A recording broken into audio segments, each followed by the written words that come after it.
Κυρίες και κύριοι, ο Αλφα της Κυριακής θέλει να μάθει πώς βλέπουν οι Τουρκοκύπροι τις τελευταίες εξελίξεις στο Κυπριακό. Για να μάθουμε για αυτό το θέμα, εγώ είμαι ο Νεοκλής Νεοκλέους, μαζί μου έχω τον Γιώργο Γεωργιάδη και καλεσμένος μας είναι ο πρώην διαπραγματευτής της τουρκοκυπριακής πλευράς, Οζντίλ Ναμί. Mr. Nami, welcome to Alpha της Κυριακής. Thank you. Good to be here. Let me ask the first question regarding generally, what is the general perception and view of the latest developments about the Cyprus issue in the Turkish Cypriot community right now? We believe with the election of Mr. Tufan Erhürman, we now have an important opportunity to make progress on the Cyprus issue. A new window of opportunity has been opened. The period of Mr. Tatar when he said we can only talk about a two-state solution is now behind us. And Turkey side is ready for the resumption of talks with the view of establishing a new partnership, a bizonal bicommunal federal settlement for Cyprus. However, there is this big awareness that we have tried for 50 years. We had the experience of the Annan Plan, and then we had the experience of Kran Montana, which cannot be ignored, and we have to learn from those experiences and design something new to be successful this time. The last time we met, a few years ago, you told me that you considered 2026 as the decisive year for resolving the Cyprus issue. You had the opinion that both sides will find themselves faced with extremely critical dilemmas. Today, do you continue to support this view that the time is running out? Definitely. I mean, a passage of time is not working for the benefit of a solution to the Cyprus problem. The realities on the ground are changing very rapidly. Demographic makeup, political realities, and we see what is happening around the world right now. And the focus of international community is no longer with us. There are other priorities. And we know that without outside help, it is very difficult to overcome the final difficulties of the Cyprus issue. So we are in a more precarious situation. But the dilemma that we are now facing, different from the previous years, is the fact that when we reach Kran Montana, by the time we reach Kran Montana, almost all the technical aspects of the Cyprus issue have been resolved. The solution was on the table. We no longer need to worry about the details of the property regime or the governance or how are we going to behave in the EU. All those kinds of difficulty, even territorial adjustment, had been narrowed down to a very large extent, 1 percentage point difference. So the remaining thing is, do we really want to do this or not? That's the problem. And that's the biggest dilemma. And that's what the Secretary General had said after Kran Montana in his report. He said that the solution was on the table. What was lacking to cross the finishing line was political will. So 2026 is the year we will decide whether we have this political will or not. Mr. Erhürman's 4-point written suggestion to Mr. Christodoulidis is actually aimed at seeing whether this political will really exists.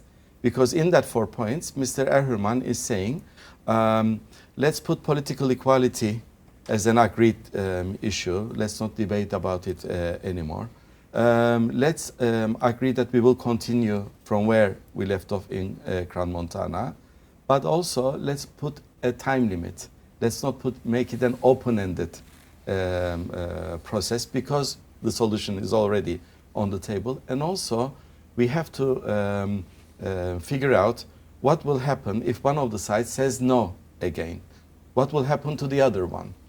And this point, I think this final point, is of utmost importance, without which we cannot really engage in meaningful negotiations. Do you think that Tufan Erhürman, from the moment that he was elected as a leader of the Turkish Cypriot community, do you think that he lives up to these expectations that his voters stand him up for? The very fact that he delivered in writing as a proposal these 4 points, which were the 4 points that he said he would do when he was running his election campaign, gave everyone the hope that he means what he says. And also, let's not forget, for a Turkish Cypriot leader to give these in writing means that he must have coordinated everything with Ankara. So these 4 points have the full backing of Ankara as well. Also, let's not forget the CBM paper, which was 10 points, which included many confidence building measures. So this means that Turkey is also on board to give a federal solution another chance. But the process must be designed differently. As I said, it must not be an open-ended one, and the consequences of saying no should be made clear to each side. Just after the trilateral meeting, the negotiator of the Greek Cypriot side, Menelaos Menelaou, expressed here from Alpha the view that a convergence package could be made with some of the preconditions of both sides. Some of the preconditions. Do you believe this is possible? Could it help the procedure? What I said in an interview recently is that these leaders should first and foremost go over all the convergences and prepare their own packet of convergences. We had done this when Anastasiadis got elected with my counterpart, Mr. Mavroyannis. We turned Talat Christofias convergences into Akıncı Anastasiadis convergences. And we did that by allowing ourselves a time limit. We said we will finish this in 3 weeks. And there was a methodology agreed beforehand. And by using that methodology, we made this successful conversion of past convergences into new ones. And this can be done, and this can be the backbone of all the future work. But this is sort of a homework that can be done right now. Remaining aspects of the problem, which are actually identified in the Guterres outline, 6 paragraphs, the real negotiations have to take place regarding those, the real final give and take. For that, we need this new procedure suggested by Mr. Erhürman, that before we engage in the final give and take, to prevent the disaster of Grand Montana, we need new set of rules, which means we need to agree on how long are we going to negotiate, what will happen to the final points if there are still disagreements, is there going to be arbitration, and when we finalize the document and ask people, do you vote yes or no, the consequences of vote yes and no should be made clear before we start this final attempt. Okay. Regarding the convergences, one of Mr. Christodoulidis' 5 points that he suggested on the trilateral meeting has to do with listing down the convergences. How was this received in the Turkish Cypriot community, and how far does this go from what you just described? I gave it full support, actually, in the sense that we are not going to reopen those for negotiations. These convergences have already been deposited to the United Nations. So this should not be a very difficult task for the negotiators of both sides to come together with their technical teams to go over, to read sentence by sentence all the convergences and even make suggestions for change. And if you can convince the other that this new formulation that you have in mind is better, then these past convergences can be changed. However, if your counterpart says no, then whatever agreement exists should continue to exist. With such a methodology, I think this exercise can be useful. There's a lot of discussion also about confidence building measures, and you recently expressed the position that the United Nations made a mistake involving the guarantor powers on this. Why do you say this? Since we know very well that even for the opening of new roadblocks, Turkey must give the green light. I think it's a big mistake to involve guarantor powers in such things. Guarantor powers, by the very definition, will come to the table when we are talking about the guarantees issue, not anything else.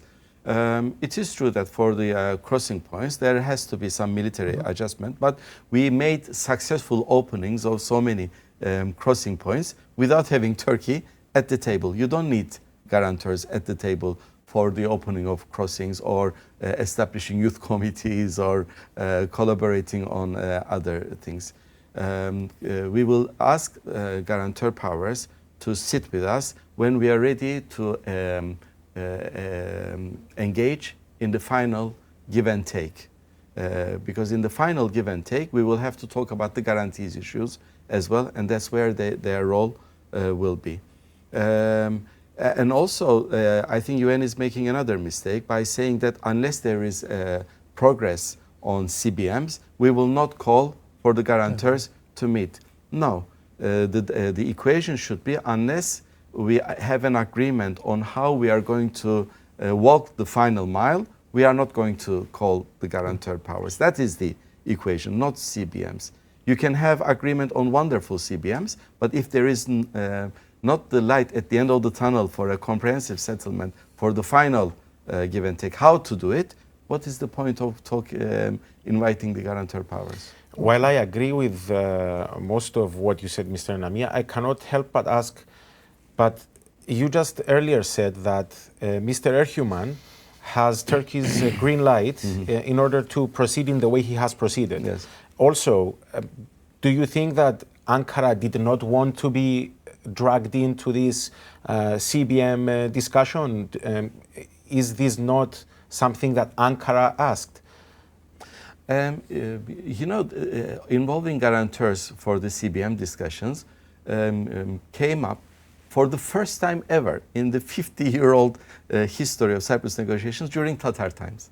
Okay, so during that time, Turkish side was saying bizonal bi-communal federation is no longer on our agenda. All we can talk about is cooperation between the two sides. So I think it suited that kind of approach to have informal meetings with the guarantor powers to talk about CBMs. I don't think they were too enthusiastic about it, but Secretary General was also desperate to find a reason to get the sides together, and they played along. So I don't think you know, it's high on the agenda of Ankara if we are able to open crossings or agree on a few CBMs. Yeah, from their point of view, the bigger picture is important.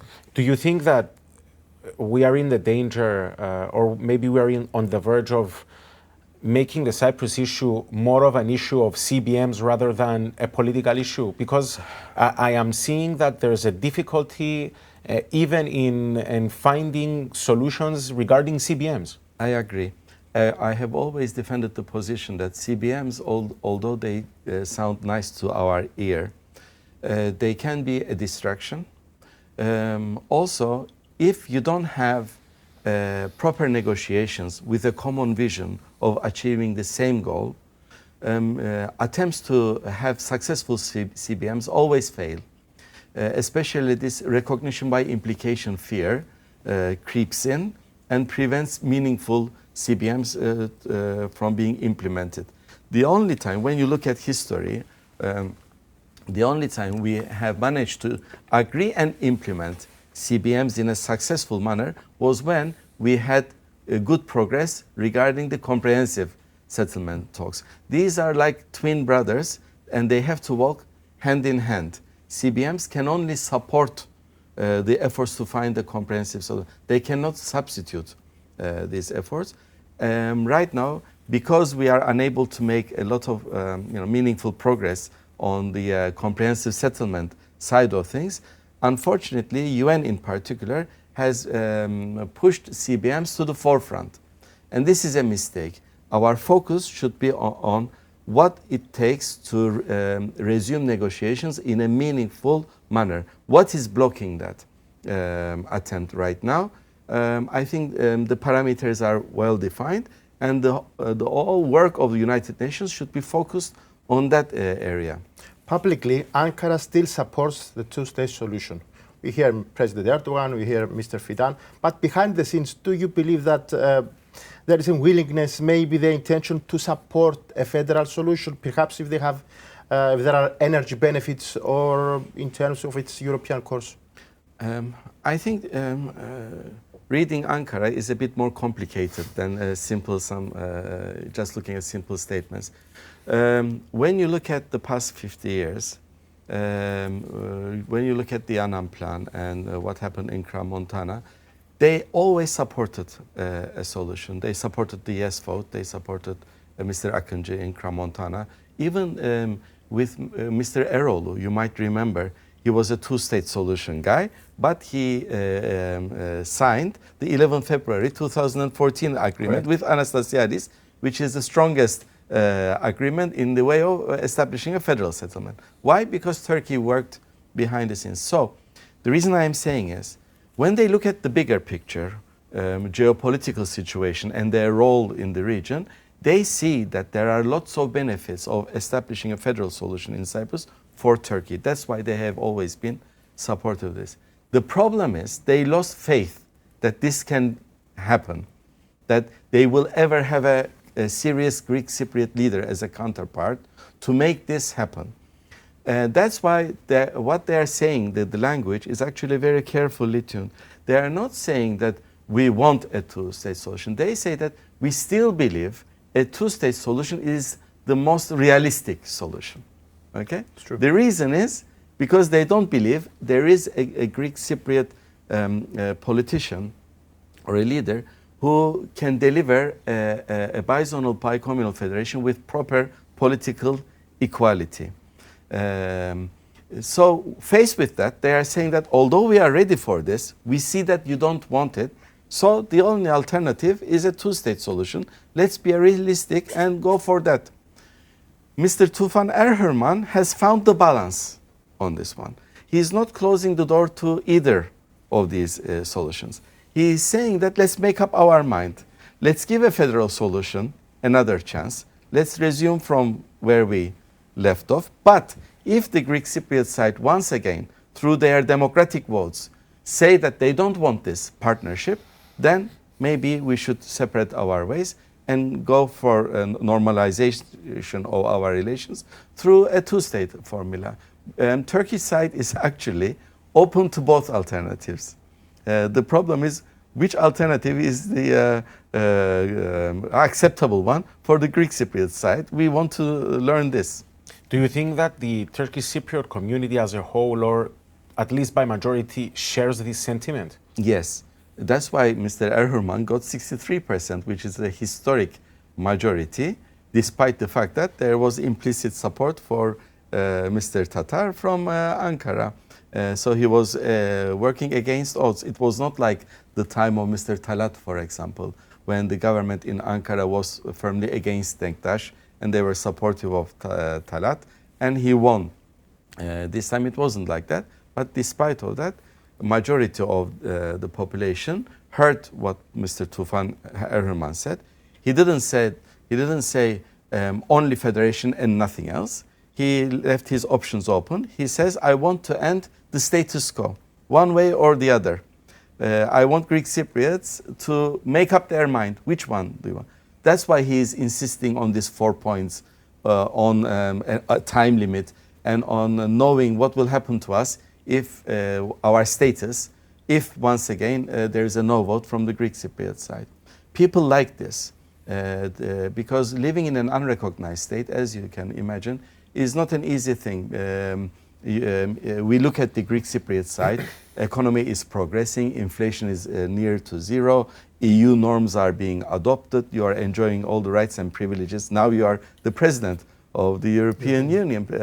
And we are an unrecognized state, detached from all these, coming over here to get IDs, European IDs and everything. So they want to end this status quo, preferably through a federal solution where we can also be a member of the European Union. But if this is not possible, then maybe through another formulation. Would you say that this can also reflect that either the Turkish Cypriots are feeling less of a pressure, of a cultural pressure from Turkey, or is the situation at such a dire strait that they are reconsidering their relations with Turkey? I mean, Turkish Cypriots are able to manifest their political will at the voting ballots freely. We have seen this right now. There are many factors affecting us. The fact that we are fearful whether we will be able to maintain our cultural identity is one important factor. Economic problems, the fact that we are obliged to use Turkish lira and importing all this high inflation is another factor. The fact that there are corruption scandals is another factor. There are many factors which motivated people for a change in leadership. So we should not underestimate the value of this, and the fact that Turkey respected this, and now they have a working relationship with Tufan Erhürman. So that's why at the beginning of our discussion, I said we believe we have opened with our own hands a new window of opportunity. And we hope that the Greek Cypriot leadership really understands the importance, the significance of this, and does not waste time to seize this opportunity. Because as you know, after you get elected, each day you start losing your political power. Your popularity starts eroding. So we have to make use of this new development of someone like Mr. Erhürman being the leader who is courageous enough to say something new and to change course. Right now, unfortunately, I have to say that I am not seeing this being reciprocated in kind by Mr. Christodoulidis. He needs to put forward more courageous proposals. He needs to say to Mr. Erhürman, I understand where you're coming from. I understand why you want a new methodology, why you cannot simply accept resumption of talks from Crans-Montana. You want some more clarity, but I have difficulty in accepting some of your points. Let's start working together on how we can help each other overcome these things. They have to start working with a team mentality rather than this mentality of being two opponents.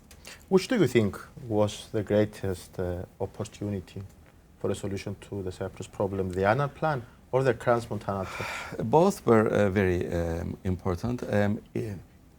The original approach of the Annan plan was the golden opportunity because not only it had a time limit, remember there was a calendar, of course, yeah. And there was also arbitration, but also in the original format there was a consequence of saying no, because there were two questions, not one. The question number one was, do you accept this settlement? Question number two was, do you accept EU membership? So if we seize the opportunity in time before Cyprus became a member of the EU, then in the referendum it would be extremely difficult to say no for a Greek Cypriot voter, because saying no would also mean saying no to EU membership. But when Denktaş refused to accept the Annan plan even as a basis for negotiation, we missed that boat. Republic of Cyprus became an EU member, and the second question was deleted, and the late Mr. Papadopoulos said, why should we say yes right now? We are already a member of the EU. Turkey wants to become a member of EU. If they want to become a member of EU, they will have to come and agree to our terms, which was a big miscalculation, misestimating the role of Turkey in the world. But still, it was very convincing, and we had the big no vote. So we missed that vote. But then we managed, and I think it was a big success, the fact that we managed to go to Crans-Montana. And in the last night, unfortunately, Anastasiadis did what he did. I don't want to reopen all those things. They have been highly debated. And that opportunity was lost. Anyway, that is history. The good news is the solution is on the table. We don't need to negotiate for years about the details of the Cyprus. We know everything. And actually, I suggest that leaders agree to make those convergences public, to make everything transparent, to make people see what was achieved and how close we were and what are the remaining difficulties. And I think that will trigger a very good public debate and reinvigorate the interest in the Cyprus issue. That's why I say, if I was in the shoes of the two leaders, I would revisit all the convergences, turn them into Erhürman-Christodoulidis convergences, and make them public. Let everyone see, and then focus on the remaining issues. Why do you think, and what is being discussed in the Turkish Cypriot community as well? I have to ask, because we want really to understand what is being discussed in the Turkish Cypriot community. Why do you think is there such big difficulty? And we can see this from the day that Mr. Erhürman was elected. They had a difficult time communicating with each other to exchange congratulations. They're having a difficult time in the CBMs. They are having a difficult time agreeing on the multilateral meeting. Why do you think there are these difficulties, and what is being discussed? Are people, and are you personally, for that matter, any optimistic about what we are seeing? I think at the root of all difficulties lies the fact that right now we have to make a difficult decision on how to resume talks.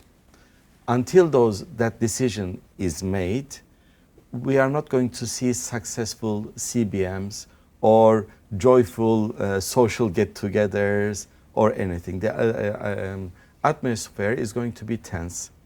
Erhürman wants a very disciplined, result-oriented, time-limited new approach. Christodoulides wants to resume negotiations as before. This is the main difficulty. Unless they find a common ground on this, and which will enable them to have a common vision on how to settle the Cyprus issue, the rest will always be problematic. The backbone has to be there in order to support all the periphery measures. That is not there right now. It is going to be a little bit painful to establish that. We have to suffer through it, but it's a necessary work. It will take some time, but don't be discouraged. I think it will happen. So I'm not extremely pessimistic. I can appreciate the difficulties because this is something new.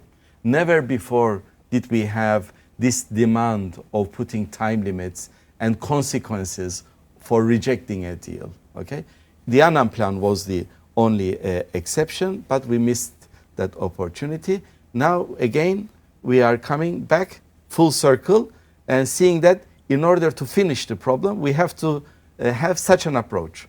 So let's see. Mr. Erhürman, I understand in the last meeting, although it did not produce a positive result, suggested that these two leaders should come together more frequently, even without Mrs. Olguin. That I thought was a very positive gesture, and I understand Mr. Christodoulides gave a positive reply. So let's give it a chance, see, and maybe our friends outside of Cyprus, important partners, will also see that there is something new which is being said. Let's give it our support as well, and it will have its impact. It will not happen overnight, but I feel confident that we are going to get there. Final question from me. There's a lot of discussion about U.S. interest in the area. Yes. Do you see the scenario one day, I don't know when, probably never, but we'll see that, United States will give us a final plan for the solution of the Cyprus problem? I know it sounds and it seems like a nightmare, especially with the Trump on the presidency of the US. But do you see that scenario? No, I don't think someone in Washington will prepare a plan and give it to us. No, the plan is already there. We made it out of a Cypriot-owned, Cypriot-led process. So there is no need for anyone to create a plan.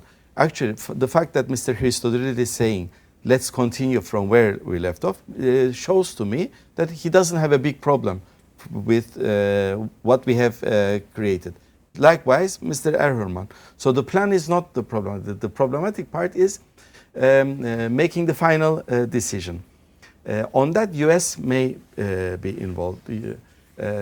We may see a scenario whereby US may say, listen, I need Turkey on board. I need Europe, United States and Turkey and Israel to be in good relations. But Cyprus problem is an obstacle. What is your problem? You have a plan. Why don't you make the final push. And they may help us put consequences on the side that drags its feet or says no at a referendum. They may have a role in that.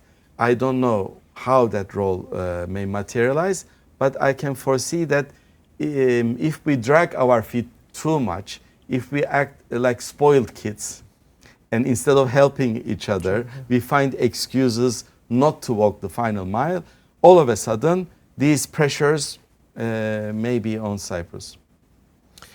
Mr. Nami, thank you very much for your time. Thank you very much. Thank you for your kind invitation. It was good to have you. Thank you. Good to be here.